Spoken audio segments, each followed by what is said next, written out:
స్వామివారి యొక్క దేహం స్వయం వ్యక్తం అంటారు. మా శిల్పులు చెక్కిన దేహం కాదు, స్వయంగా స్వామివారు వచ్చి నిలిచిన అప్రాకృతమైన దేహం.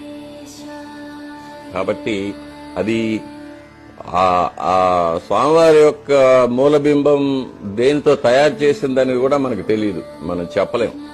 మామూలు శిలాబేరం లాంటిది కాదు అది. శిలాబేరమో, సుధాబేరమో, దారుబేరమో అట్లాంటివి కాదు. అది సాలగ్రామ శిలాస్వరూపం అని ఆగమ శాస్త్రం చెప్తుంది. కాబట్టి వెనక స్వామివారికి వెనుక వైపు, ముందరికన్నా వెనుక వైపు నుంచి స్వామివారు చాలా అందంగా ఉంటారు. కాకపోతే ఎవరు చూడలేరు. స్వామివారికి వెనక శిరశ్చక్రం ఉంటుంది. శిరశ్చక్రం కింద మెడ వరకు వంపులు తిరిగిన వెంట్రుకలు, చివరిగా ఉంగరాలు ఉంటాయి.